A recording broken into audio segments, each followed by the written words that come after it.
सामान्य जनतेचा बुलंद आवाज. सत्य पोलीस टाइम्स. विषयाचे नाव आहे नवे शैक्षणिक धोरण सादर की बाजू. माझी सादर बाजू आहे ती मी आपल्या समोर मांडणार आहे. 2015 मध्ये स्वीकारलेल्या शासन विकासाच्या 2030 मध्ये कृती कार्यक्रमाच्या विकासामध्ये जागतिक शिक्षण कृती विकासात यामध्ये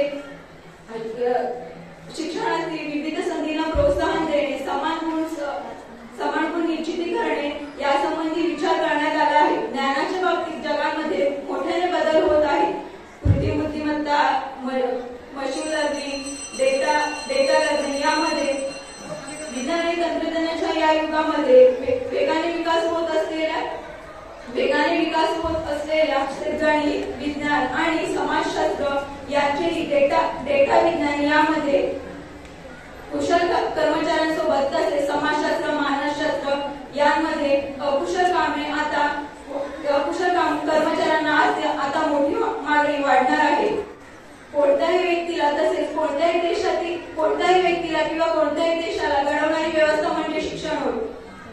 आपण नोकरी किंवा व्यवसायाच्या कुठल्याही टप्प्यावर असलो तरी आपल्याला त्यासंबंधीचे अद्ययावत शिक्षण असणे आवश्यक आहे. जर ते अद्ययावत शिक्षण आपल्याला नसेल तर आपण इतरांच्या मागे पडू शकतो. त्यासंबंधी देशाचे राष्ट्रीय शिक्षण धोरण 1986 मध्ये अद्ययावत झालेच नव्हते. तब्बल 34 वर्षांपूर्वी या शिक्षणात जग किती मोठ्या प्रमाणात बदलले हे वेगळे सांगायची गरज नाही. तसेच गेल्या काही वर्षांमध्ये जुलै महिन्यामध्ये भारतीय राष्ट्रीय शिक्षणाला मांडण्यात आले. तसेच हे भारतीय राष्ट्रीय शिक्षण धोरण सर्वात पहिले व सर्वात व्यापक शैक्षणिक धोरण आहे असे मानले जाते. हे मत शिक्षण मंत्री हे 21व्या शतकातील सर्वात दूरदर्शी धोरण आहे असे मत शिक्षण मंत्री धर्मेंद्र प्रधान यांनी मांडले होते. त्याचबरोबरच विद्यार्थ्यांच्या क्षमतांचा योग्य वापर, शैक्षणिक क्षमता विकास, शिक्षणामध्ये होणारे बदल यामध्ये त्यांनी मांडले होते. या बदलत्या महामारीमध्ये कोरोना महामारीच्या काळामध्ये या धोरणाला अधिक संकटांना सामोरे जावे लागले. या महत्त्वाच्या टप्प्यांमध्ये नवे शैक्षणिक धोरणाची ध्येय व उद्दिष्टे तसेच ध्येय आणि दृष्टिकोन यासंबंधी भागधारकांना दृष्टिकोन तसेच जागरूकता आणि हितसंबंध निर्माण करण्यासाठी सरकारने मोठी कामगिरी बजावली आहे. एवढे बोलून मी थांबते. माझे सहकारी म्हणते की कोणत्याही व्यक्तीला किंवा देशाला घडवण्याची व्यवस्था म्हणजे शिक्षण होय. जर आपण कोणतेही काम किंवा नोकरी करत असेल तर त्यापूर्वीच आपल्याला शिक्षण हे गरजेचे आहे. परंतु जर आपण ते शिक्षण घेतले नाही तर आपण मागे पडू शकतो. देशाचे राष्ट्रीय शैक्षणिक धोरण हे साधक आहे की बाधक या विषयावर मी बोलणार आहे. तर पाहायला गेलो तर 34 वर्षात जगामध्ये मोठ्या प्रमाणात बदल घडून आला आहे. तो तुम्हाला आणि आम्हाला सर्वांनाच माहिती आहे. परंतु हा बदल या बदलामध्ये युवा पिढी कशा प्रकारे काम करू शकते व या वातावरणामध्ये कशी टिकून राहते हे आपल्याला जाणून घेणं महत्त्वाचं आहे. पुढील 20 वर्षाचा विचार करून हे शैक्षणिक धोरण ठरवण्यात आलं आहे. परंतु आगामी 20 वर्षांमध्ये आपल्याला काय करायचं आहे याचा विचार या शैक्षणिक धोरणात करण्यात आला आहे. पाहायला गेलं तर आपल्या देशामध्ये 2 वर्षांपूर्वी कोरोनाचं मोठं संकट होतं. या संकटामध्ये शिक्षण व्यवस्था विस्कळीत झाली होती. आपल्या शाळा, महाविद्यालय मोठ्या प्रमाणात बंद होत्या. परंतु आपल्या हातातील मोबाईल यामध्ये आपले शिक्षण होत होते. याद्वारे अनेक आपले लेक्चर्स वगैरे होत होते. परंतु पायपीट करणारे, आर्थिक परिस्थिती नसणाऱ्या विद्यार्थ्यांचे मोठे नुकसान झाले. त्यांना त्या कारणामुळे आपले शिक्षण सोडावे लागले. पुढे पाहायला गेलं तर भारतातील शिक्षण हे सामायिक सूचित घटक आहे. राज्य सरकार बदलले की काही ठिकाणी राज्यांचा असा आहे की ज्यांचं राज्य सरकार बदलले की त्यांची शिक्षण पद्धती बदलते. त्यामुळे त्या राज्यांमध्ये शिक्षण पद्धतीमध्ये तफावत जाणवते. पुढे पाहायला गेले तर हे का असतं ते आपल्याला त्याच्यावर विचार करणे गरजेचे आहे. त्यातीलच काही उदाहरणे मी तुमच्यासमोर मांडणार आहे. एक पंकज नावाचा मुलगा असतो. त्याला पुढे शिक्षण घ्यायचं असतं. परंतु त्याचे वडील मरण पावतात. मरण पावल्यामुळे त्याच्या घरच्यांची जबाबदारी पूर्ण त्याच्या विद्यार्थ्यावर असते. परंतु घरच्यांची जबाबदारी असल्यामुळे त्याला आपले शिक्षण अपुरे सोडावे लागते. पुढे पाहायला गेले तर सोनाली नावाची मुलगी 14वीला असताना तिचे घरचे तिचे लग्न ठरवतात. लग्नाच्या कारणामुळे तिला आपले शिक्षण सोडावे लागते. व्यंकटला अमेरिकेत जाऊन पदवी घ्यायची असते. परंतु घरची परिस्थिती नसल्यामुळे त्याला शिक्षण सोडावे लागले. अशी काही घटना ह्या आपल्या आजूबाजू सतत घडत असतात, ज्यांचा विचार करणे आपल्याला गरजेचं आहे. त्यामुळे नवीन शैक्षणिक धोरण साधक म्हणायला गेलं तर काही प्रमाणात साधकही आहे आणि बाधकही आहे. एवढे बोलून मी थांबते. शिक्षा चाहे जितना पढ़ लो कभी ना पूरी होती शिक्षा. बुद्धिहीन को बुद्धि देती, अज्ञानी को ज्ञान. शिक्षा से ही तो बन सकता है भारत देश महान. सम्मानित शिक्षक, सक्षम अतिथि और मेरे प्रिय मित्र, मैं मोहसिन शेख शाला क्रमांक 3 से अपनी छात्रमाकी का विद्यार्थी आपके समक्ष नए भारत की तरफ रखा गया आपका सबसे बड़ा कदम यानी नई शिक्षा नीति के सकारात्मक प्रभाव के बारे में अपने विचार पेश करना चाहूंगा. 34 वर्षों बाद हुए इस रेवोल्यूशनरी बदलाव को आइए ध्यान से समझते हैं. नई शिक्षा नीति के अनुसार विद्यार्थी के विद्याकाल को 5 + 3 + 3 + 4 में बांटा गया है. हालांकि कुछ स्टेट में पूर्व प्राथमिक शिक्षा जिसे लोकल लैंग्वेज में आंगनबाड़ी कहा जाता है पहले से मौजूद है, लेकिन अनिवार्य होने के कारण अभी भी महत्व मिलेगा. सरकार उनकी इंफ्रास्ट्रक्चर को और बेहतर बनाने के लिए आगे तक पैसे खर्च करेगी और तो और इनकी एजुकेशन क्वालिटी भी बढ़ेगी.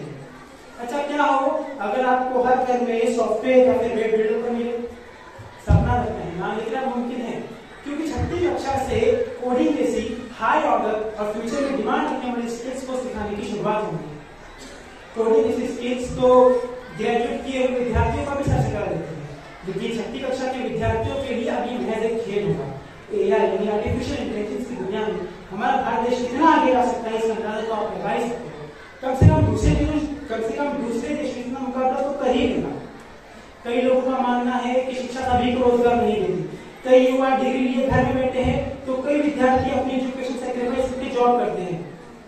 इसी दर्शन को ध्यान में रखते हुए अब से वोकेशनल कोर्सेज यानी कारपेंटरी, प्लम्बिंग, मैकेनिक इत्यादि को सिलेबस में शामिल किया जाएगा. इसके 2 सबसे बड़े फायदे हैं. पहला, अब हर विद्यार्थी के पास अल्टरनेटिव तो होगा रोजगार की. दूसरा, अब से जिन जॉब्स को लेकर जो लोगों के दिमाग में स्टिग्मा बना हुआ है कि ये वो करते हैं जो पढ़ नहीं सकते, इस सोच का हमारे देश में इम्प्लॉयमेंट बढ़ेगा. अगला मुद्दा मैं बोर्ड परीक्षाओं पर उठाना चाहूंगा. यहाँ बेटे हर विद्यार्थी से पूछना चाहूंगा, अपने विपक्ष महोदय से पूछना चाहूंगा कि क्या कभी आपको अपनी बोर्ड परीक्षाओं की चिंता नहीं हुई? ये तो संभव ही नहीं है. जहाँ आज के समय में विद्यार्थियों को अच्छे मार्क्स लाने का दबाव डाला रहता है, तो वही दूसरी ओर अपने भविष्य पर की चिंता. इसी कश्मकश को ध्यान में रखते हुए नई शिक्षा नीति के अनुसार अब विद्यार्थियों का ध्यान बोर्ड परीक्षाओं पर से हटाकर उनकी होलिस्टिक डेवलपमेंट में किया जाएगा. होलिस्टिक डेवलपमेंट यानी करिकुलर एक्टिविटीज, एकेडमिक परफॉर्मेंस, को extra curricular activities, sports performance और को करिकुलर एक्टिविटीज यानी डांसिंग, सिंगिंग इत्यादि इस पर होगा. यानी कि हर बच्चे को अपने अंदर की स्किल्स को दिखाने का मौका मिलेगा. अब से आपको हर घर में अपने स्किल्स के अकॉर्डिंग चलने वाले विद्यार्थी मिलेंगे, रैंचर मिलेंगे, ना कि रट्टा मारकर पास होने वाले छात्र. नई शिक्षा नीति के अनुसार अब से ग्रेजुएशन 4 वर्षों का होगा. नई डिग्री अभी आपको 3 वर्षों पर नहीं मिल जाएगी. यदि आप 4था वर्ष करते हैं तो आपको पीजी यानी पोस्ट ग्रेजुएशन के लिए केवल 1 ही साल देना होगा. नई नीति के अनुसार ग्रेजुएशन के पहले वर्ष पर आपको सर्टिफिकेट, दूसरे वर्ष पर आपको डिप्लोमा और तीसरे वर्ष पर आपको डिग्री और चौथे वर्ष पर रिसर्च सर्टिफिकेट मिलेगा. इसके बाद ये है दोस्तों कि अगर किसी कारणवश विद्यार्थी अपनी विद्या बीच में छोड़ देता है तो उसकी की हुई अभी तक की विद्या व्यर्थ नहीं जाएगी. उसके पास सर्टिफिकेट या डिप्लोमा तो होगा. और इसका दूसरा फायदा ये है दोस्तों कि अगर भविष्य में वो 10 साल बाद भी दोबारा पढ़ना चाहे तो पढ़ सकता है, क्योंकि उसका डाटा गवर्नमेंट के पास सुरक्षित रहेगा. वाह, सोच तारीफ के साथ साथ तालियों की भी काबिल है. अच्छा, क्या हो अगर आपको ऑक्सफोर्ड या फिर कैम्ब्रिज जैसी यूनिवर्सिटीज में पढ़ने का मौका मिले? सुन के अच्छा लगता है ना? अब मुमकिन भी हो सकता है, क्योंकि नई शिक्षा नीति के अनुसार ऐसी 50 से भी ज्यादा यूनिवर्सिटी अब हमारे देश में आगे शिक्षा प्रदान करेंगी. हमारे देश की एजुकेशन क्वालिटी बढ़ेगी और तो और हमें नए सूर्य का उदय कर सकते हैं. आप सोच रहे होंगे कि अमीर बच्चे तो ठीक है पढ़ लेंगे, लेकिन गरीब होगा है उसकी फीस नहीं पे कर पाएंगे. मैं और आप समझदार हैं, ये बात जानते हैं कि ये यूनिवर्सिटीज भी इतनी समझदार है, ये जानती है कि दुनिया का सबसे बड़ा स्लम एरिया हमारे इंडिया में. अगर इन्हें प्रॉफिट चाहिए तो इन्हें ज्यादा से ज्यादा बच्चों को एजुकेशन देनी होगी, जिसके लिए इनको अपनी फीस को कम करना पड़ेगा. हम तो इंडिया जहाँ 10 रुपये भी ज्यादा देने के बाद तो वहाँ 10 बार सोचते हैं. तो ये यूनिवर्सिटीज महंगी शिक्षा देकर अपना नुकसान नहीं कर पाएंगे. अच्छा, ये नई शिक्षा नीति पे मेरे ये विचार थे कि नई शिक्षा नीति के अनुसार अब से नई शिक्षा नीति के अनुसार ये नई शिक्षा नीति इसीलिए अच्छी है दोस्तों क्योंकि पुरानी शिक्षा नीति के ड्रॉबैक्स को एनालाइज करके बनाई गई है। यानी कि पुरानी शिक्षा नीति को ऑफ कोर्स अगर ये एनालाइज कर चुकी है तो उनकी सारी ड्रॉबैक्स से निकाल ही चुकी होगी ना दोस्तों। पुरानी शिक्षा नीति हमें मजबूर करती है कि हम इंजीनियरिंग, डॉक्टरेट, एमबीए या फिर सरकारी नौकरी करें या हमें अंदर की स्किल्स को दिखाने का मौका नहीं है। अगर आप 5वीं या फिर 7वीं कक्षा में किसी भी विद्यार्थी से पूछेंगे कि आप क्या बनना चाहते हो तो उसका जवाब यही होगा दोस्तों कि मैं डॉक्टर बनना चाहता हूँ या फिर एमबीए करके या फिर सरकारी नौकरी करके सेटल होना चाहता हूँ। कोई भी आपको नहीं बोलेगा कि मैं एथिकल हैकर बनना चाहता हूँ, प्रोफेशन को फॉलो करना चाहता हूँ। अगर करना भी चाहता हो तो उसके पेरेंट्स इसको नहीं मानेंगे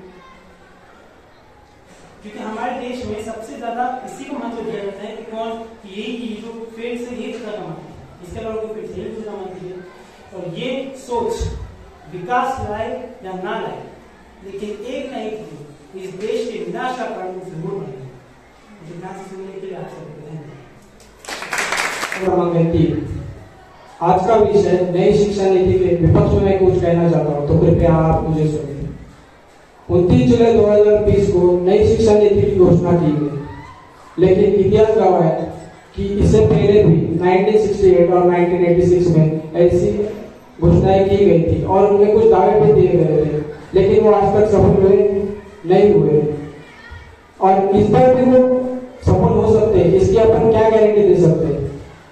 नई शिक्षा के अनुसार कहा जाता है कि अभी वार्षिक परीक्षा होगी नहीं, वार्षिक परीक्षा न होकर कैसे चलेगा।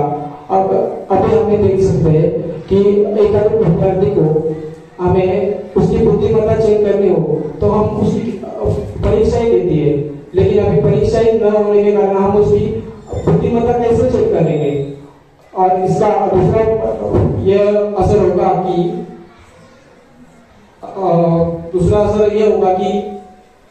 परीक्षा न होने के कारण स्टूडेंट ज्यादा इंटरेस्ट नहीं लेंगे पढ़ाई में जिनके कारण घर पर बहुत सारे प्रॉब्लम को फेस करना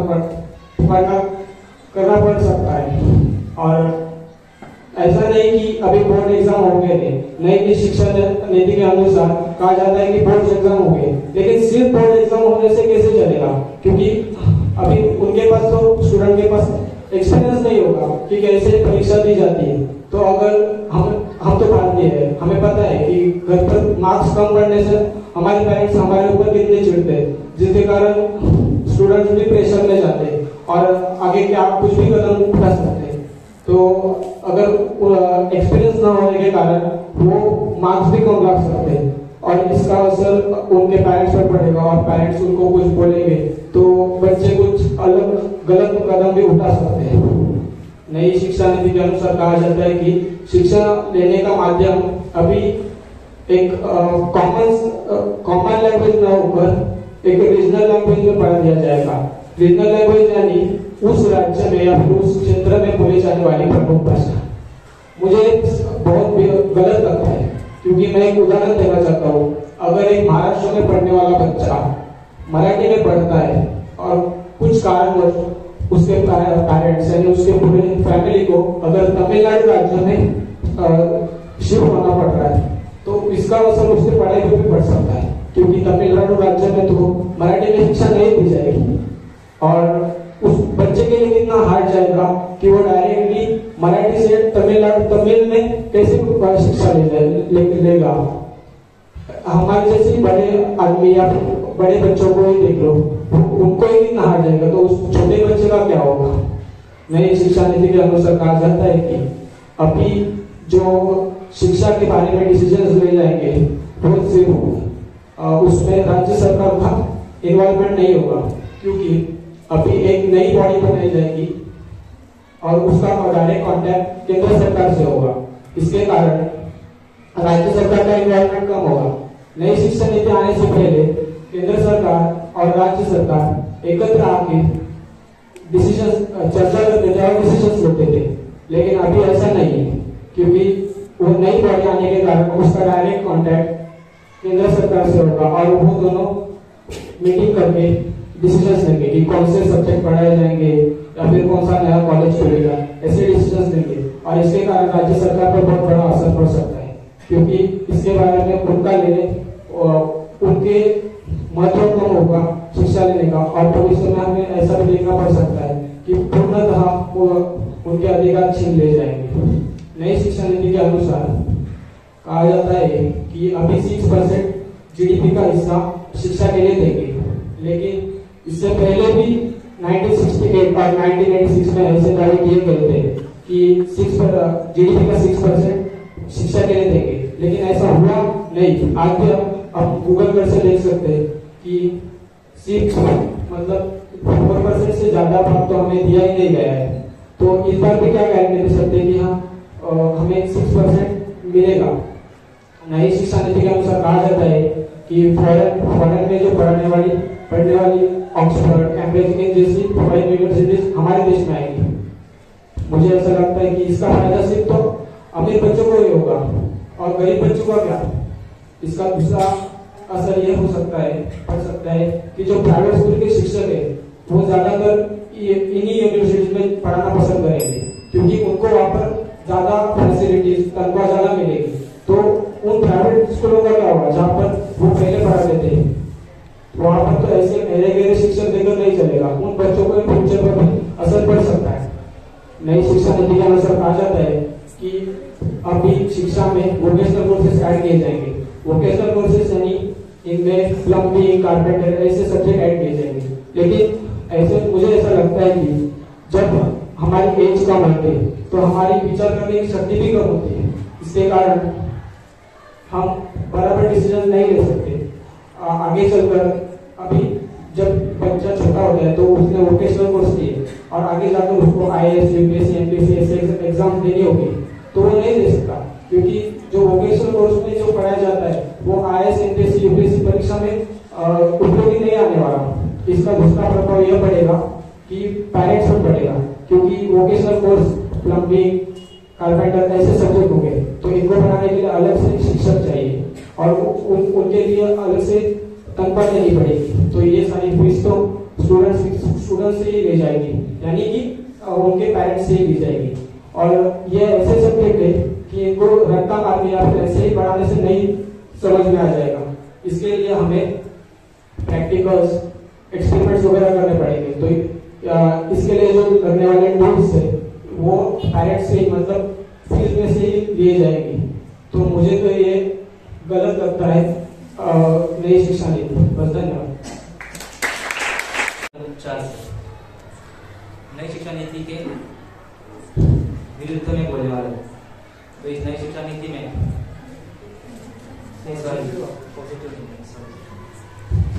पॉजिटिव में बोल रहा हूँ। तो इस नई शिक्षा नीति में 10वीं और 12वीं का जो बोर्ड एग्जाम है उसका महत्व कम कर दिया है, जिससे बिना टेंशन अब बच्चे पढ़ पाएंगे। नई शिक्षा नीति में जो पहले 12वीं तक की पढ़ाई 10+2 में होती थी, अब वो 4+3, 5+3+3+4 में होगी। इसमें से पहले जो 5 साल होंगे वो 5 साल में से प्राइमरी के 3 साल और पहली और दूसरी के एक ऐसे 2 साल होंगे। इसलिए बच्चों को खेलकूद और अलग अलग एक्टिविटीज से पढ़ाया जाएगा, मतलब शिक्षा दी जाएगी। अब जो 3 साल होंगे वो अगले 3 साल तीसरी, चौथी और 5वीं के 3 साल होंगे। उनमें बच्चों को अपनी मातृभाषा में पढ़ाई दी जाएगी। इससे बच्चों को विषय समझने में आसानी होगी। अब जो 3 साल होंगे वो 3 साल बच्चों को 6ठी, 7वीं और 8वीं के 3 साल होंगे। इनमें बच्चों को कोडिंग जैसे बड़े कोर्सेज का ज्ञान और शिक्षा दी जाएगी। अगले जो 4 साल होंगे वो बहुत ही महत्वपूर्ण 4 साल होंगे बच्चे के भविष्य के लिए। इसमें 9वीं, 10वीं, 11वीं और 12वीं की पढ़ाई दी जाएगी। इसमें बच्चे को जो 10वीं और 12वीं का बोर्ड है उसका महत्व कम करके 6 महीने में उसकी परीक्षा दी जाएगी। आगे हम बात करेंगे जो वोकेशनल कोर्सेज है उनके बारे में। तो वोकेशनल कोर्सेज में प्लम्बिंग, कारपेंटरी और जो गार्डनिंग होता है वो सब शिक्षा दी जाएगी, जिससे कि बच्चे को शिक्षा के साथ साथ अलग अलग चीजों में भी उसकी रुचि आ सके। तो हमारा अगला मुद्दा होगा जो रीजनल लैंग्वेज है उसके ऊपर। तो रीजनल लैंग्वेज में बच्चों को जो अपनी मातृभाषा है उसमें शिक्षा दी जाएगी। इससे बच्चों को विषय को समझने में बहुत ही आसानी होगी। आगे हम बात करेंगे जो हमारे जीडीपी है वो अब 4% से बढ़कर 6% दी जाएगी। इससे बच्चों को अच्छे क्वालिटी का शिक्षण मिल सके। जो खेड़े गाँव है वहाँ तक भी शिक्षण अब पहुँच पाएगा, क्योंकि ज़्यादा से ज़्यादा पैसा अब शिक्षा में लगाया जाएगा। आगे हम बात करेंगे जो सेंट्रलाइजेशन हुआ है उसके बारे में। जो स्टेट गवर्नमेंट का जो शिक्षा का हक है वो अब सेंट्रल गवर्नमेंट को दिया जाएगा, जिससे कि अभी हम जब 40 जगह के थे वो हम एक ही जगह जाके सब काम शिक्षा के कर सकते हैं। आगे हम बात करेंगे जो हमारी कोडिंग है उसके बारे में। अब 6ठी क्लास से ही कोडिंग का ज्ञान अब बच्चों को दिया जाएगा, जिसमें कंप्यूटर्स और वेब डिजाइनिंग, ऐप डिजाइनिंग जैसे बड़े बड़े कोर्स अब बच्चों के शिक्षा में ऐड किया जाएगा। इससे बच्चा अपनी भविष्य के बारे में अच्छा सोच पाएगा और इससे जरूर ही देश का विकास होगा। आगे हम बात करेंगे जो स्ट्रीम्स होते हैं उनके बारे में। जो स्ट्रीम्स है जैसे अब हमें अब 10वीं के बाद स्ट्रीम्स मिलते हैं, जैसे आर्ट्स, कॉमर्स, साइंस। पहले क्या होता था कि हमें अगर कॉमर्स में जाना है तो हम आर्ट्स के विषय नहीं सीख सकते थे, पर अब ऐसा नहीं होगा।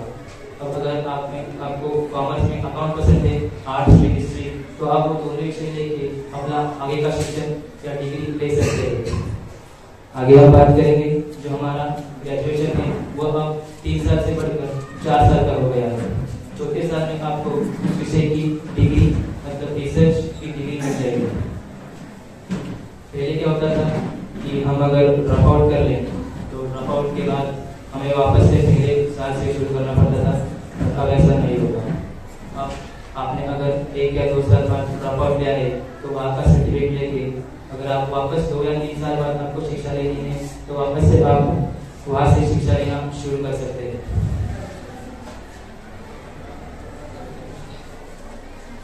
और ये सब जो विषय है मैंने आपके सामने रखे हैं, ये अच्छे हैं और ये मुझे बहुत ही पसंद आए। आपको कैसे लगे? अच्छा, थैंक यू। में अपने विचार रखना चाहूँगा। सरकार हमें 1980 से कहती आ रही है कि जीडीपी का 6% एजुकेशन के लिए देंगे, लेकिन दी नहीं। और जब 1986 में इसे दोबारा बनाई गई तब भी यही वादा किया गया, और अब 2020 में नीति बनाई थी तब भी यही वादा हो रहा है। क्या गारंटी है कि सरकार जीडीपी का 6% एजुकेशन के लिए देंगे? भूटान, नेपाल जैसे देश अपने एजुकेशन के लिए 6% जीडीपी देती आ रही है, और हमारा इतना बड़ा देश होने के बावजूद 4% ही देते आ रहे हैं।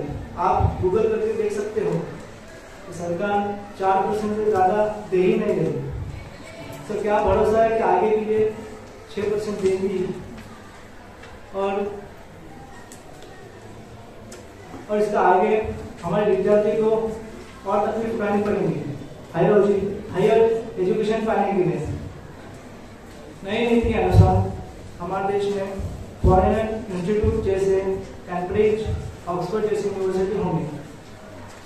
ये सुनकर कितना अच्छा लगता है ना, लेकिन क्या वो गरीब बच्चे इस इंस्टीट्यूट में पढ़ पाएंगे? जी नहीं, क्योंकि ये अमीरों के लिए ही फायदेमंद साबित होगी। और फिर से हमें अमीर और गरीबों के बीच में भेदभाव देखना पड़ेगा। और इसका दूसरा असर प्राइवेट कॉलेज में टीचर पर होगा, जिससे क्योंकि प्राइवेट टीचरों को वहाँ सैलरी कम, सैलरी ज़्यादा और हाई पैसे दी जाएंगे, जिससे वो उधर जाना ज़्यादा पसंद करेंगे।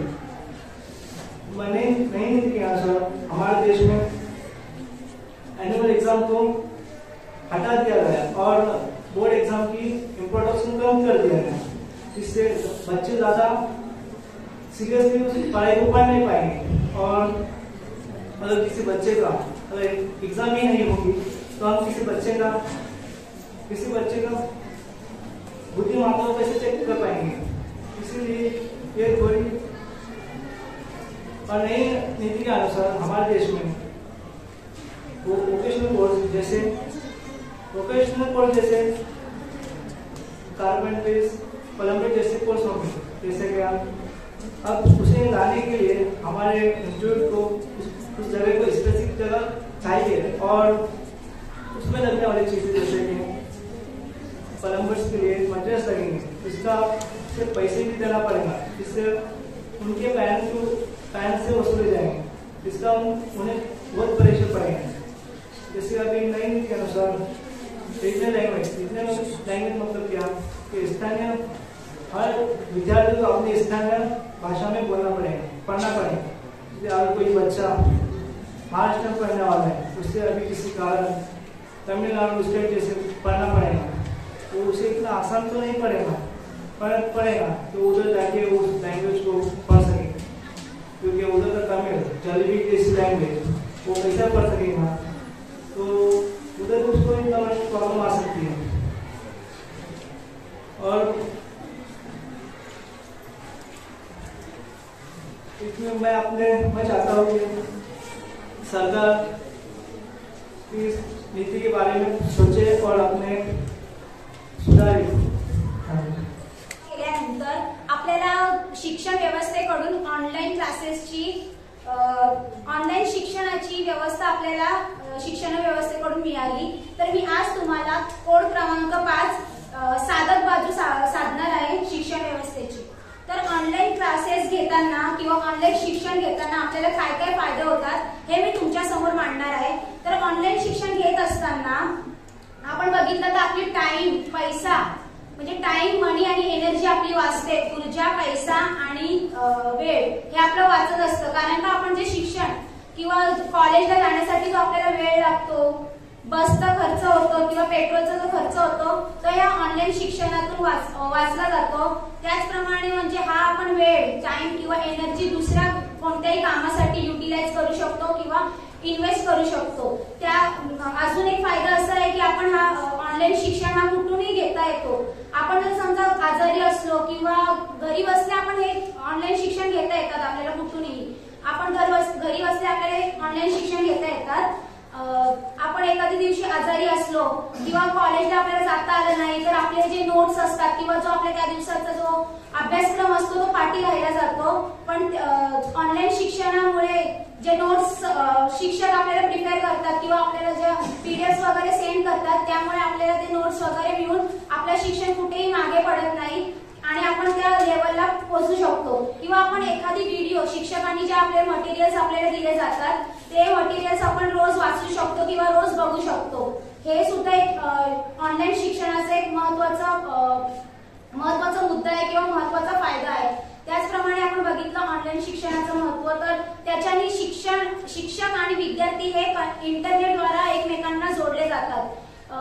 एक म्हणजे अगोदर जी शिक्षक किंवा विद्यार्थी कॉम्प्युटर किंवा लॅपटॉपला कधी हात लावलेले सुद्धा विद्यार्थी नाहीयेत, पण जे आता ऑनलाईन शिक्षण आपण बघितलं त्यामुळे विद्यार्थी आणि शिक्षक वर्ग हा सुद्धा इंटरनेटद्वारा एकमेकांना जोडले जात आहे। शिक्षकांना आपल्या विद्यार्थ्यांना कशा प्रकारे जास्तीत जास्त फायदा देता येईल ह्यासाठी ते सुद्धा ऑनलाईन इंटरनेटशी कनेक्टेड असतात। असे अनेक फायदे आहेत ऑनलाईन शिक्षणाचे। त्याचप्रमाणे आपण बघितलं तर ऑनलाईन शिक्षणामुळे विद्यार्थी दुसऱ्या परदेशातील कुठल्याही विद्यापीठातून म्हणजे परदेशातील एखाद्या चांगल्या विद्यापीठातून सुद्धा शिक्षण घेऊ शकतो, डिग्री घेऊ शकतो। एवढे बोलून मी इथे थांबते। जय हिंद, जय महाराष्ट्र। शैक्षणिक धोरण ची बाधक बाजू ही मांडणार आहे। आपण विचारांचे मंथन करून आजचा जो शैक्षणिक धोरणाचा विषय आहे त्याच्याबद्दल सांगायचे झाले तर शिक्षण म्हणजे काय, शिक्षण म्हणजे काय असे वामनराव पै यांनी सांगून गेले आहे की शिक्षण म्हणजे प्रतिक्षण शिकणे असं होय। शिक्षण म्हणजे प्रतिक्षण शिकणे असं असतो, पण शिक्षण आता प्रतिक्षण शिकणे असं आहे। तर त्यावर बोलले गेलं तर संशोधन आणि तार्किक दृष्टी आणि आता जिज्ञासू वृत्ती या नवीन शैक्षणिक धोरणातून होऊ शकत असतात। पण त्यामागचा एक मूळ हेतू असा आहे की त्याचबरोबर नवीन शैक्षणिक धोरणाबद्दल आज आध्यात्मिक आणि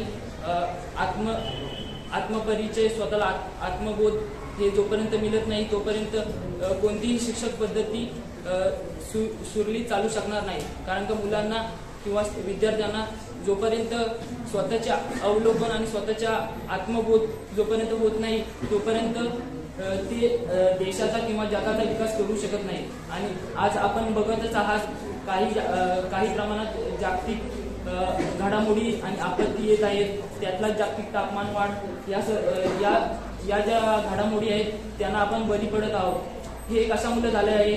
कारण का आपला देश जोपर्यंत ज्ञानाला महत्त्व देत नाही, 100 वर्षापासून चाललेलं इंग्रजांनी देखील आपल्या भारतावर शतकोशतक राज्य केलं. हे कशामुळे? आपण आपल्या भारतातल्या जो पुरस्कार मिळाला आहे वैदिक आणि आध्यात्मिक जे ग्रंथ आहेत त्याचा आपण वापर न करता प्रत्येक वेळीला बळी पडत गेलो आहोत.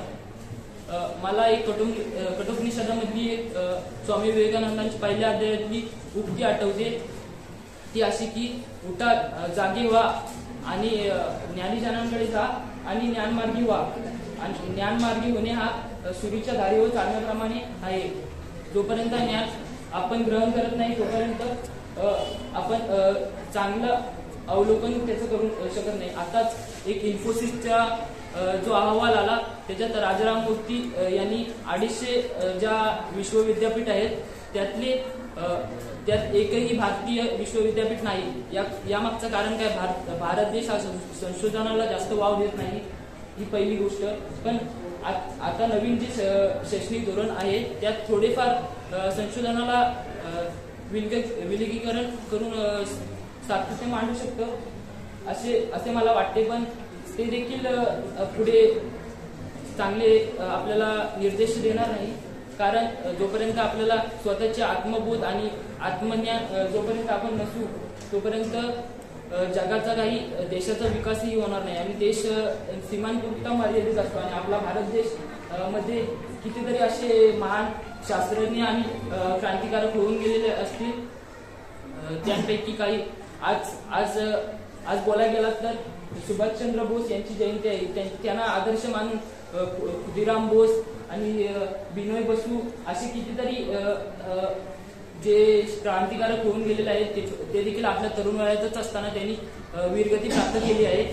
त्यांचे अवलोकन करून आणि त्यांची प्रेरणा घेऊन आपण नवीन एक शिक्षणाचा ध्यास म्हणून शिकणं गरजेचं आहे. आणि आपला भारत देश हा लोकशाही हिताचा देश आहे. आणि आपण सर्व जोपर्यंत तरुण मिळून आपल्या इतिहासाला जाणून नाही घेत तोपर्यंत नवीन शिक्षण धोरण हे आपण मांडू शकत नाही परिपूर्णरित्या. आणि बोलायला गेलं तर ज्या इन्फोसिसच्या अहवालानुसार ज्या पहिल्या नंबरच्या जे विश्वविद्यापीठ आहेत त्यात भारताचा एकही विश्वविद्यापीठ नाही. त्यातले पहिले काही जर्मन विद्यापीठ आहेत ना ते देखील भारताच्या ग्रंथांवरूनच अनुसरून शोधाला महत्त्व देत आहेत. भगवद्गीता उदाहरणार्थ झालं तर बोलायला गेला तर आणि आजची ऑनलाईन शिक्षण पद्धती आहे ती ऑनलाईन शिक्षण पद्धती आपण सुधारू शकत नाही असे तर मला वाटते. कारण का आज तंत्रज्ञानाचा मार्टिन कूपरनी जोपर्यंत शोध लावला मोबाईलचा त्याच्यानंतर आपला जो नवीन 21वा शतक आलाय त्यातली मुलांचा IQ लेवल आहे ना हा कमी होत चाललाय. त्यामुळे मला असं वाटते की आजचं ऑनलाईन शिक्षण आहे ती पद्धतीवरून मला एक कविता एक आठवते. सांगा सांगा साहेब आजच्या ऑनलाईन शिक्षणाचा तग धरायचा कसा. आजच्या ऑनलाईन शिक्षणाचा तग धरायचा कसा. 2 वेलच्या तुकड्यासाठी खपून धरतोय घसा माझ्या बापाचा वसा. आजचं ऑनलाईन शिक्षण हे आपल्या जीवनाला एक बाधक गोष्टच आहे. मुलात जोपर्यंत आपण आत्मज्ञानी होत नाही तोपर्यंत. आणि आजच्या ऑनलाईन शिक्षण पद्धती म्हणजेच आजचे नवीन शैक्षणिक धोरण याला मी अनुसरून स्वागतच करेल. आणि माझे या विषयाला समारोप करतो इथे. शिक्षा एक अधिकार है, शिक्षा एक गुरूर है, शिक्षा एक अधिकार है, शिक्षा सबसे ऊपर है, शिक्षा ही आकार है. सुप्रभात श्रोताओं, मेरा कोड नंबर 1 है. मैं आपके समक्ष नई शिक्षा नीति सशक्त भारत की नीति के पक्ष में अपने विचार रखने से पहले डॉक्टर के कस्तूरी को प्रणाम करना चाहूंगी, जिन्होंने अपने ज्ञान एवं दूरदर्शिता से भारत की शिक्षा क्षेत्र में 34 वर्षों बाद एक नए सूर्य का उदय दिखाया है. नई शिक्षा नीति के तहत नई नीतियां दूरगामी है. मातृभाषा में विषय को समझना, प्रयोग तर्क एवं कौशल को प्राथमिकता देना कुछ ऐसे बिंदु है जो बढ़ते भारत की गति को त्वरित कर सकते हैं. नई शिक्षा नीति के तहत विद्यार्थियों के शिक्षाकाल को 5+3+3+4 भागों में बांटा गया है, जिससे किसी भी विषय को बड़े ही सरलतापूर्वक समझा जा सकता है. इसी से जुड़ा पहला मुद्दा मैं बोर्ड परीक्षाओं पर उठाना चाहूंगी और साथ ही सभी श्रोताओं से यह पूछना चाहूंगी, क्या कभी भी आपको अपनी बोर्ड परीक्षाओं की चिंता नहीं हुई? ये संभव ही नहीं कि पुरानी प्रणाली में जहां अच्छे अंक प्राप्त करने पर दबाव बना रहता था, वहीं दूसरी ओर अपने भविष्य को लेकर कश्मकश. इसी कश्मकश को दूर करने के लिए भारत की नई शिक्षा नीति के तहत बोर्ड पैटर्न को सरल किया गया है. मूल्यांकन को 360 डिग्री से करने की कोशिश की गई है, जिससे एक विद्यार्थी के ज्ञान के साथ साथ हम उनके मूल्यों का, हम उनके व्यवहारों का भी मूल्यांकन कर पाएंगे. एक विद्यार्थी अपना आत्म मूल्यांकन कर अपनी अभिरुचि के अनुसार अपना विषय चुन सकता है. वाह, यह सोच तारीफ के साथ साथ तालियों के काबिल है. और कोई मशहूर आदमी सच ही कह रहा है कि गलत दिखाते हैं फिल्मों में कि रट के हो रहा है बच्चों का सिलेक्शन, कि गलत दिखाते हैं फिल्मों में कि रट के हो रहा है बच्चों का सिलेक्शन. IIT में रैंचो जाते हैं, रैंचो 76 का हो रहा है रिजेक्शन. सभी श्रोतागण ध्यान दें, क्योंकि अब मैं नई शिक्षा नीति के महत्व को एक छोटे से देश जापान के विकास के साथ जोड़ना चाहूंगी, जिसने तकनीक, कौशल एवं शिक्षा के बल पर एक विकसित देश का दर्जा प्राप्त किया है. यह देश उस फलदायी वृक्ष के समान है जिसकी जड़ें अत्यंत गहरी एवं मजबूत है. तकनीक और कौशल केवल छोटे बिंदु नहीं है, यहाँ उन विद्यार्थियों को ध्यान में रखा गया है जो अच्छे अंक प्राप्त न करते हुए भी बहुत कुछ कर सकते हैं. क्योंकि वो कहते हैं ना, हाथ न हो पैर न हो तो भी एक व्यक्ति कुछ कर सकता है. हाथ न हो पैर न हो तो भी एक व्यक्ति कुछ कर सकता है, पर मन टूट जाने पर वह कुछ नहीं कर सकता, वह कुछ नहीं कर सकता. और यहाँ मन जोड़ने की बात की गई है, तो मैं सभी श्रोतागण से यह पूर्ण विश्वास से कह सकती हूँ कि वह मेरी बात से पूर्ण सहमत होंगे. नई शिक्षा नीति के तहत दिन प्रतिदिन छोटे छोटे कार्यों को बड़ा महत्व दिया गया है, जिससे रोजगार के नए अवसर उत्पन्न होंगे, उद्योगों को बल मिलेगा एवं भारत का अंतर्राष्ट्रीय व्यापार बढ़ेगा, जो कहीं न कहीं निर्यात को बढ़ाकर आयात को कम कर देगा. नई शिक्षा नीति का उद्देश्य भारत में स्कूल और उच्च शिक्षा प्रणालियों में परिवर्तनकारी सुधारों का मार्ग प्रशस्त करना है. इस नीति के तहत स्कूल से लेकर कॉलेज शिक्षा नीति के तक में बदलाव किए गए हैं. साथ ही मानव संसाधन मंत्रालय को अब शिक्षा मंत्रालय के नाम से जाना जाएगा. इस नीति का मकसद शिक्षा के प्रारूप में बदलाव करके भारत को विकास की राह पर चलाना है. हमारे माननीय प्रधानमंत्री श्री नरेंद्र मोदी जी की भी सोच कुछ इसी तरफ है. वह भारत को एक ऐसा फलदायी वृक्ष बनाना चाहते हैं जो कि उनके संकल्प सबका साथ, सबका विकास एवं आत्मनिर्भर भारत को प्रोत्साहित करेगा. नई शिक्षा नीति एक नया सवेरा लेकर आई है, जो हर भारतीय छात्र को अपनी पहचान, अपना क्षेत्र, अपने देश तक सीमित न रहकर पूरे विश्व में अपना छाप छोड़ने का रास्ता देती है. वह यह समझाने का भी पूर्ण प्रयास करती है कि बेटा काबिल बनो, काबिल, कामयाबी तो खुद चल तुम्हारे पीछे आएगी. धन्यवाद. मिलती है, लेकिन लागू करने की बात आते ही लोग विधाशायी हो जाते हैं. सुप्रभात विद्यार्थियों, मेरा कोड नंबर 1 है.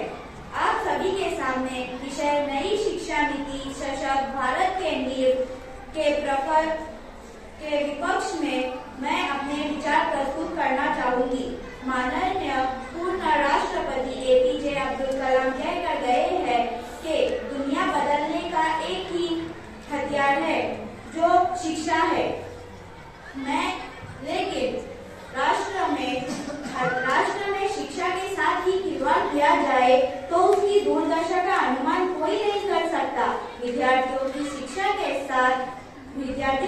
के साथ प्रयोग करना देश को एक गहरा जख्म छोड़ सकता है और नई शिक्षा नीति 2020 में यही किया जा रहा है प्रयोग, जो सुनने वालों को और देखने वालों को प्रभावित कर रहा है, परंतु समझने वालों के दिमाग में सवालों के जाल घूमते जा रहे हैं, तो आशंकाएं बढ़ रही है। तो आइए उन सवालों को सुलझाने की एक कोशिश करते हैं। मैं अपना पहला तर्क अपनी मातृभाषा को देना चाहूंगी। हिंदी मेरी भाषा है, मुझे बहुत गर्व है मेरी भाषा पर, परंतु आप सभी यह मानते होंगे कि मातृभाषा को विद्यार्थी एक उपजाऊ उम्र में जिसे नए विषय को सीखने का योग्य माना गया है, तब नई भाषा ना सिखाकर बड़ी कक्षा में उच्च शिक्षा के साथ हिंदी से अंग्रेजी सिखाना उन पर दबाव बनाकर उनके मनोबल को तोड़ सकता है। आप सभी मुझे बताइए कि यह फैसला देश पर भाषा के आधार पर भेदभाव को बढ़ावा नहीं देता। आदिवासी बच्चों का क्या, उन्हें यह मातृभाषा में शिक्षा कैसे मिलेगी? या वो बच्चे जो प्रदेश छोड़कर दूसरे देश को जाते हैं?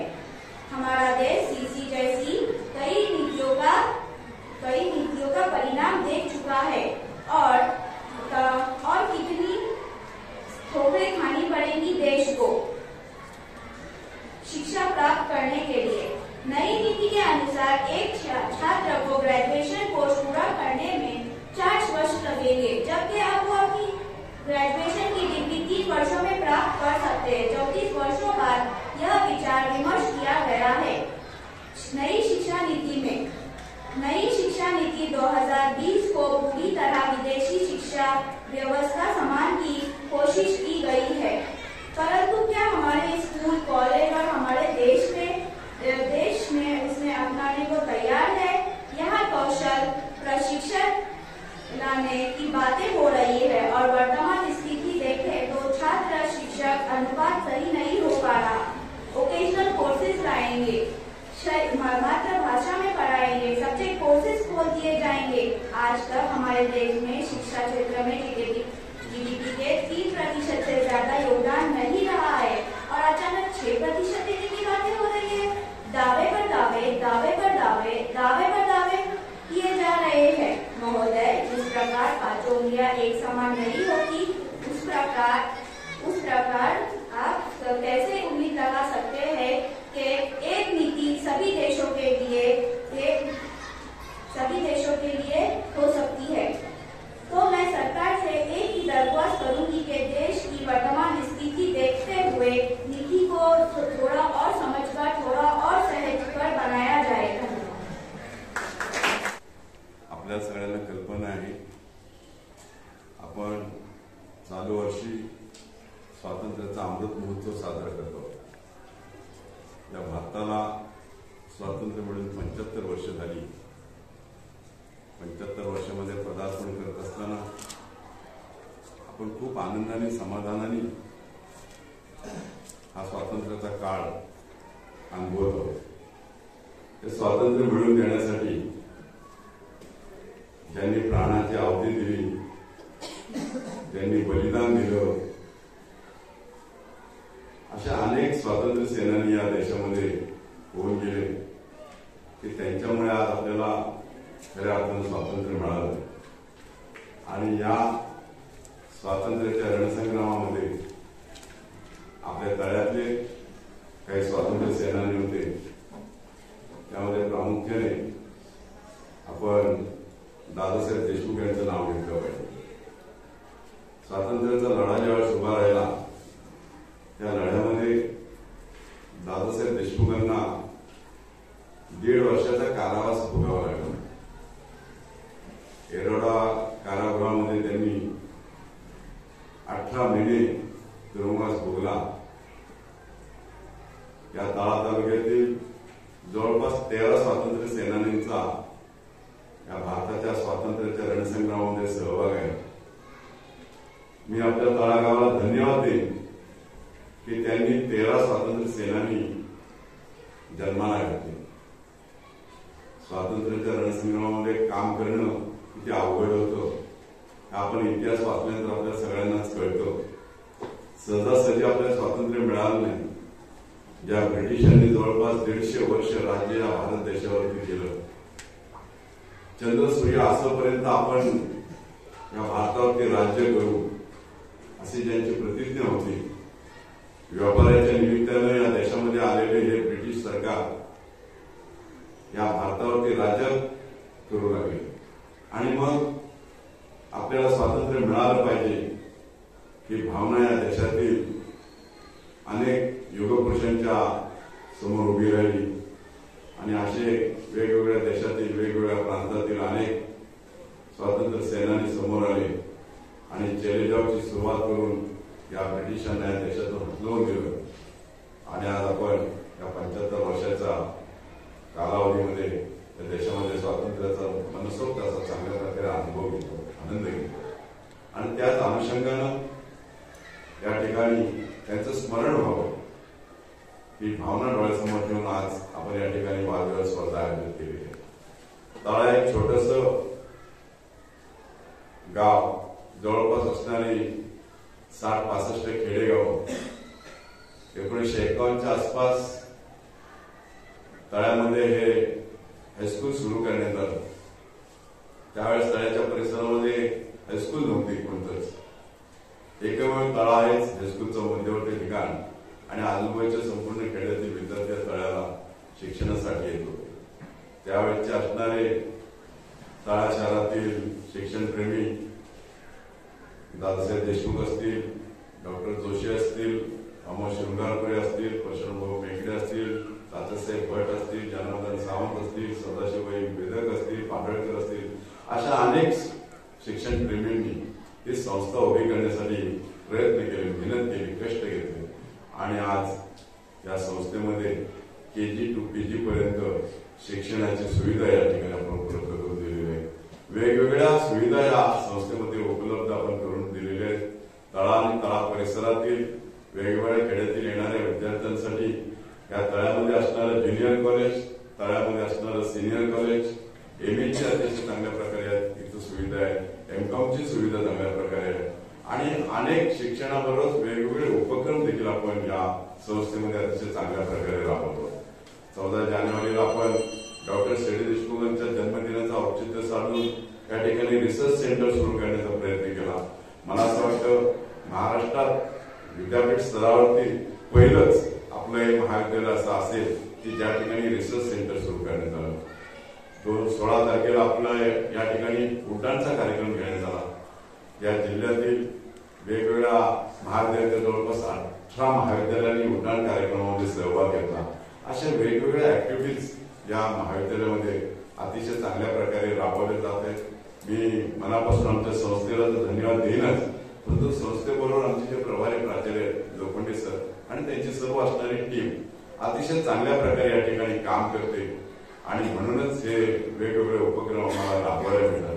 शेवटी असं आहे, काम करणारी माणसं ज्यावेळेस असतात संस्थेमध्ये, प्राध्यापक सर्व असणारे प्राध्यापक आमच्या संस्थेमध्ये या सिनियर कॉलेजचे डॉक्टरेट झालेले. फार कदाचित क्वचित असं एखादं महाविद्यालय असेल की त्या ठिकाणी असणारे सर्व प्राध्यापक वर्ग हा डॉक्टरेट झालेला असेल. आम्ही धन्यवाद देईन या मुलांना की तुमच्या नशिबानं आपल्याला शिक्षण देणारे जे प्राध्यापक भेटलेले ते चांगले उच्च शिक्षित भेटलेले, त्यामुळे तुम्हाला जे ज्ञान मिळते ते चांगलं ज्ञान मिळते आणि त्या ज्ञानाचा तुम्ही भविष्यामध्ये अतिशय चांगल्या प्रकारे उपयोग कराल अशी मला खात्री आहे. कारण उद्याचा जो देश घडणार आहे तो देश घडताना तुमच्याकडे पाहिला जाणार आहे. तुम्ही देशाचे खरे आधारस्तंभ आहात. उद्याच्या देशाच्या प्रगतीमध्ये तुम्हा तरुणांचा फार मोठा सहभाग असणार आहे.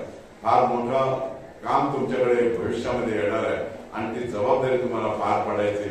तर आता तुम्ही सिनियर कॉलेजमध्ये ज्यावेळेस शिक्षण घेता त्यावेळेस आपल्याला केवळ आणि केवळ शिक्षणापुरतीच मर्यादित न राहता त्याच्या पलीकडे जाऊन आपल्याला काहीतरी साध्य करायचंय किंवा आपल्यावरती काहीतरी जबाबदाऱ्या भविष्यामध्ये येणार आहे ह्याची देखील चुटूक किंवा कल्पना तुम्हाला लागली पाहिजे आणि त्या सगळ्या गोष्टीचा सारासार विचार तुम्हाला या ठिकाणी आपल्याला करायचा आहे. आपण कुठल्याही स्पर्धेला सहभागी होत असताना किंवा आपण ज्यावेळी बोलायला उभे असतो त्यावेळी आपल्या मनामध्ये एक त्याची मांडणी असणं गरजेचं असतं आणि ती मांडणी आपल्याला जर करायची असेल तर त्याच्यासाठीची काहीशी तयारी आपण केली पाहिजे आणि त्याच्यासाठीचा जो काही वेळ आहे त्याच्यासाठीचं आवश्यक असणारं जे काही मार्गदर्शन आहे त्याच्यासाठीचं आवश्यक असणारं आपल्या मित्रांसोबतचा असेल किंवा आपल्या सोबतच्या इतरांसोबतचा जो काही संवाद असेल तोही आवश्यक असतो. म्हणजे तुम्ही तुमच्या वर्गमित्रांना तुम्ही तुमच्या मित्राला मैत्रिणीला सांगू शकता, त्यालाच परीक्षक म्हणून तिथं बसवू शकता, त्याच्या पुढे तुम्ही तुमची मांडणी करू शकता, मी कुठं चुकते मी कुठं चुकतोय हे तुम्ही त्यांच्याकडून थोडंसं व्हेरीफाय करू शकता. तुम्ही तुमच्या शिक्षकांना तुमची स्क्रिप्ट दाखवू शकता, याच्यामध्ये काही सर ऍड करता येईल का, याच्यामध्ये या विषयामध्ये काय अपेक्षित आहे, याची सुरुवात कशी करावी, मध्यावर काय असावं, शेवट कसा करावा याच्याविषयीचं मार्गदर्शन शिक्षकांकडून घेऊ शकता. याच्यासाठी मला वाटतं की प्रत्येक स्पर्धकाजवळ मोबाईल आहे. म्हणजे मी ज्यावेळी स्पर्धेमध्ये भाग घेत होतो विद्यार्थी दशेमध्ये त्यावेळी आम्हाला एकच सोर्स होता, तो म्हणजे नियतकालिका आणि वर्तमानपत्र. म्हणजे एखादा विषय पब्लिश झाला रे झाला एखाद्या वादविवाद स्पर्धेचा किंवा वक्तृत्व स्पर्धेचा की आम्ही पहिल्यांदा ग्रंथालय गाठायचं. मग ते शासकीय ग्रंथालय असेल किंवा एखादं सार्वजनिक ग्रंथालय असेल किंवा एखादं महाविद्यालयाचं ग्रंथालय असेल, मागची काही अंक चाळायचे, मागचे काही गठ्ठे खोलायचे, अक्षरशः धूळ त्याच्यावर जरी असली तरी ती साफ करून त्यात काय आपल्याला मिळतं ते बघायचं. आज एका क्लिकवर तुम्ही कुठलाही विषय जर टाकला गुगलला युट्यूबला तर त्याच्यावरची हजारो भाषणं असतात, त्याच्यावर हजारो शब्दांमध्ये लिहिलेलं असतं आणि एवढे सोर्स असताना सुद्धा आपलं विषय मांडणीमधलं दारिद्र्य जर आपल्याला दिसत असेल तर ह्याच्यासारखे करंटे पण दुसरं असू शकत नाही. म्हणजे ज्ञानाचे स्रोत आमच्याकडे नाही आहे, माहितीचा स्रोत आमच्याकडे नाही आहे, असा कुठलाही ज्याला आपण म्हणूया भाऊ तुम्ही करू शकत नाही. तुमच्या हातामध्ये समग्र जगामधलं ज्ञान तुमच्या तळहातावर एका स्क्रीनवर आलेलं आहे आणि असं असताना सुद्धा तुम्हाला एक 7 मिनिटाची स्क्रिप्ट तयार करता येईल. या विषयामध्ये आम्हाला अपेक्षा अशी होती की संबंध देशामध्ये मागच्या 2-3 वर्षापासून नवीन शैक्षणिक धोरण हा विषय चर्चेला जातोय. बरं, हा विषय असा आहे की ज्याचा प्रभाव तुमच्या संबंध आयुष्यावर होणार आहे, ज्याचा प्रभाव तुमच्या येणाऱ्या पिढ्यांवर पडणार आहे. म्हणजे तुमच्या येणाऱ्या ज्या पिढ्या आहेत, तुमची जी मुलं आहेत त्यांच्यावर सुद्धा त्याचा प्रभाव पडणार आहे आणि असा आपल्या जीवनाला सर्वंकषरित्या प्रभावित करणारा जर एखादा विषय असेल त्याच्यावर सुद्धा आपण विचार करू नये, त्याच्यावर सुद्धा आपण माहिती घेण्याचा प्रयत्न करू नये, त्याच्यावर सुद्धा आपण खऱ्या अर्थानं व्यक्त होण्याचा प्रयत्न करू नये. याच्यासारखं दुर्दैव असू शकत नाही. साधारणतः या विषयाची मांडणी करत असताना नवीन शैक्षणिक धोरणाचं उद्दिष्ट काय आहे हे तुम्ही मांडणं अपेक्षित होतं. या नवीन शैक्षणिक धोरणाला आणण्यामागची सरकारची भूमिका किंवा प्रस्तुतता काय आहे, खरंच गरज आहे का याची, ते मांडणं गरजेचं होतं. या नवीन शैक्षणिक धोरणामधले तुम्ही ते 3-4-4-3 जे करत बसतात त्याच्या पुढे अजून खूप काही आहे, त्याचे खरे इम्पॅक्ट तिथे पडणार आहे, त्याचा प्रभाव कसा पडणार आहे, त्या प्रभावांना आपण कसे सामोरे जाणार आहोत. या नवीन शैक्षणिक धोरणाला सामोरे जाण्यासाठी आपण काय तयारी केलेली आहे, मानसिक असेल, भौतिक असेल किंवा शैक्षणिक असेल, बौद्धिक असेल, या सर्व प्रकारच्या तयारी करताना भारत या संपूर्ण प्रक्रियेला सामोरं जाण्यासाठी खरंच पात्र आहे का, खरंच तो याला सामोरं जाईल का आणि येणारा मग भारत कसा असू शकेल. 2020 भारत महासत्तेचं स्वप्न तर आपलं विरून गेलं, परंतु आता 2050ची स्वप्न आपल्याला दाखवली जात आहेत, 2047ची स्वप्न दाखवली जात आहेत की 2007 म्हणजे मागच्या 15 वर्षापूर्वी 10 वर्षापूर्वी आपल्याला स्वप्न दाखवलं होतं की स्वातंत्र्याच्या अमृत महोत्सवामध्ये प्रत्येकाला घर असेल, प्रत्येकाच्या घरात नळ असेल, प्रत्येकाच्या घरात गॅस असेल, प्रत्येकाच्या घरात गाडी असेल, प्रत्येकाला ग्रॅज्युएट पर्यंतचं शिक्षण फ्री असेल. स्वातंत्र्याच्या अमृत महोत्सवामध्ये साध्य झालं का. मग भारताच्या स्वातंत्र्याच्या शताब्दी वर्षामध्ये आता नवीन स्वप्न दाखवली जात आहेत, ती पूर्ण करताना या नवीन शैक्षणिक धोरणाला सोबत घेऊन आपल्याला पुढे जायचं आहे आणि याच्यातून भारत म्हणजे या नवीन शैक्षणिक धोरणाच्या प्रस्तावनेमध्ये खरं तर मागच्या शैक्षणिक धोरणांचा आढावा घेणं अपेक्षित असतं, तसा कुठलाही आढावा घेतलेला नाही आहे. हा शैक्षणिक धोरणाचा जो काही ड्राफ्ट आहे तो 450 पेजेसचा आहे. त्याच्यातल्या केवळ 60 पेजेसचं भाषांतर 14 भाषांमध्ये केलेलं आहे. बाकी संपूर्ण ड्राफ्ट हा इंग्रजी भाषेमध्ये आहे. याच्यावर सूचना देण्यासाठी फक्त 30 दिवसाचा कालावधी दिलेला होता, ज्याचा संबंध पुढच्या पिढ्यांवर प्रभाव पडणार आहे. त्याच्यानंतर तो वाढवून 45 दिवसाचा करण्यात आला आणि जे काही त्याच्यावर सूचना दिल्या त्याच्यातल्या केवळ 3% सूचनांचा काही प्रमाणात स्वीकार केला गेला. या सर्व गोष्टींची मांडणी खूप मोठा विषय आहे, त्याच्यावर तर आम्ही परिसंवाद पण घेतला स्टाफसाठीचा. परंतु या सर्व गोष्टींचा मित्र आज तुम्ही इथं मांडणीमध्ये जरी विसर पडला असला तरी घरी गेल्यानंतर ज्यांनी स्पर्धेत भाग घेतला त्यांनी, ज्यांनी घेतला नाही त्यांनीही नवीन शैक्षणिक धोरणाचे जे काही बरे वाईट प्रभाव पडणार आहेत त्याच्या 2-4 तरी क्लिप तुम्ही ऐका. योगेंद्र यादव म्हणून जे आहेत त्यांची खूप चांगली याच्यावरची मांडणी आहे. त्याच्यानंतर अलीकडच्या काळामध्ये खान सर जे पॉप्युलर आहेत त्यांची पण खूप चांगली मांडणी युट्यूबला आहे, ज्याच्यावर खूप त्यांनी सविस्तररित्या इथे मांडणी केलेली आहे. मला स्पर्धेमध्ये सहभागी घेतलेल्या विद्यार्थ्यांना एकच सांगायचं आहे की तुम्ही सुरुवात केलेली आहे, प्रारंभ केलेला आहे, याला थोडंसं विस्तारित न्या, त्याच्यातून तुमच्या व्यक्तिमत्वाला निश्चितच आकार येईल. सामान्य जनतेचा बुलंद आवाज, सत्य पोलीस टाइम्स.